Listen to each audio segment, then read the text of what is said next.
বীরভূম সফরে মুখ্যমন্ত্রী মমতা বন্দ্যোপাধ্যায় এবং কাল সিউড়িতে প্রশাসনিক সভা করবেন মুখ্যমন্ত্রী মমতা বন্দ্যোপাধ্যায়। একাধিক প্রকল্পের শিলান্যাস ও উদ্বোধন করবেন মমতা বন্দ্যোপাধ্যায়। সামনেই লোকসভা নির্বাচন এবং লোকসভা নির্বাচনের আগে জেলা নেতৃত্বের সঙ্গেও আলাদা বৈঠক করতে পারেন মমতা বন্দ্যোপাধ্যায়। সরাসরি চলে যাব, আবির ঘোষাল রয়েছে আমার সঙ্গে, আবিরের সঙ্গে কথা বলবো। আবির, সামনেই লোকসভা নির্বাচন এবং লোকসভা নির্বাচনের আগে এই কালকের এই প্রশাসনিক সভা এবং কতটা গুরুত্বপূর্ণ রাজনৈতিক দিক থেকে? দেখো, তোমাকে প্রথমে ছবিতে দেখিয়ে রাখবো যে মমতা বন্দ্যোপাধ্যায় তিনি ইতিমধ্যে বোলপুরে এসে পৌঁছচ্ছেন। বোলপুরে তার যেখানে থাকার কথা তিনি সেখানে আসবেন এবং সূত্রের খবর যারা তৃণমূল কংগ্রেসের যারা এখানকার যারা নেতৃত্বরা তারা রয়েছেন তাদের সঙ্গে তিনি আলোচনাও এখানে করতে পারেন। অত্যন্ত গুরুত্বপূর্ণ হচ্ছে বীরভূম জেলা রাজনৈতিকভাবে, তার কারণ হচ্ছে বোলপুর এবং বীরভূম দুই লোকসভা কেন্দ্র রয়েছে, যদিও দুটোতেই তৃণমূল কংগ্রেস 2019-এর লোকসভা নির্বাচনে ভালো ফল করে এবং 2021-এর বিধানসভা নির্বাচনেও দেখতে পাওয়া গিয়েছে যে এই জেলার মধ্যে একটিমাত্র বিধানসভা কেন্দ্র আছে যা তৃণমূল কংগ্রেসের হাত থেকে বেরিয়ে গিয়েছিল। ইতিমধ্যে হচ্ছে এই জেলাকে ঘিরে মমতা বন্দ্যোপাধ্যায় কালীঘাটের বাড়িতে বৈঠক করেছেন, নেতৃত্বদের মধ্যে দিয়ে একটি কোর কমিটি তৈরি করে দিয়েছেন।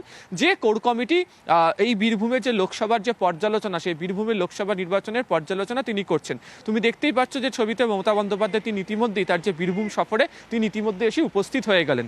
যে প্রশ্নটা তুমি তমশ্রী করছিলে সেটা হচ্ছে যে বীরভূমের ক্ষেত্রে যে বিষয়টাকে অত্যন্ত গুরুত্ব সহকারে দিয়ে দেখা হয় তার প্রথম এবং প্রধান বিষয়টা হচ্ছে যে রাজনৈতিকভাবে তুমি জানো যে বিজেপি শিবিরের তরফ থেকে, বাম কংগ্রেস শিবিরের তরফ থেকে একাধিক সভা করা হয়েছে, একাধিক রাজনৈতিক বক্তব্য এই জায়গাকে ঘিরে রাখা হয়েছে।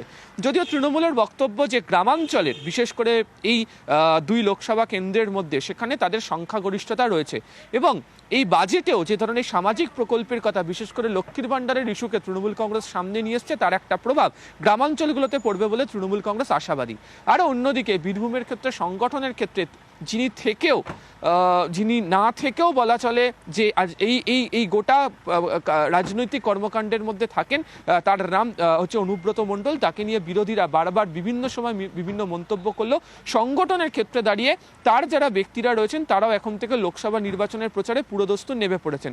এবং তোমাকে ছবিতেও দেখিয়ে রাখবো যেখানে মমতা বন্দ্যোপাধ্যায় যেখানে তার সফর যেখানে রয়েছে তার যে সেখানেও তুমি দেখতে পাচ্ছ যে অনুব্রত মণ্ডলের পোস্টার ইতিমধ্যেও দিয়ে রাখা হয়েছে। ফলে সিউড়িতে আগামীকাল তিনি যে প্রশাসনিক সভা করতে চলেছেন সেই প্রশাসনিক সভার ক্ষেত্রে একদিকে যেমন গুরুত্ব দিয়ে গ্রামাঞ্চলের মানুষের কাছে পরিষেবা পৌঁছে দেওয়ার বিষয়কে হাতিয়ার করতে চলেছে তৃণমূল কংগ্রেস, আর অন্যদিকে রাজনৈতিকভাবে যে কোর কমিটি তৈরি করে দেওয়া হয়েছে সেই কোর কমিটির মধ্যে দিয়ে আরও গুরুত্ব সহকারে যাতে দুই লোকসভা কেন্দ্রে তৃণমূল কংগ্রেস এখন থেকে প্রচারে থাকতে পারে সেই সংক্রান্ত রাজনৈতিক বার্তাও মমতা বন্দ্যোপাধ্যায় রাখতে পারেন। ফলে সব মিলিয়ে যেহেতু লোকসভা নির্বাচনের দিনক্ষণ কার্যত এগিয়ে আসছে এবং গতকাল সাংগঠনিক বৈঠকের ক্ষেত্রে অভিষেক বন্দ্যোপাধ্যায় তিনি বলছিলেন যে মার্চের প্রথম সপ্তাহে নির্বাচন ঘোষণা করা হয়ে যেতে পারে। ফলে সেক্ষেত্রে দাঁড়িয়ে দেখতে গেলে বীরভূমের মতো জায়গা যেখানে দুই লোকসভা, সেখানের এই সভা অত্যন্ত গুরুত্বপূর্ণ হতে চলেছে। তমশ্রী, বেশ আবির।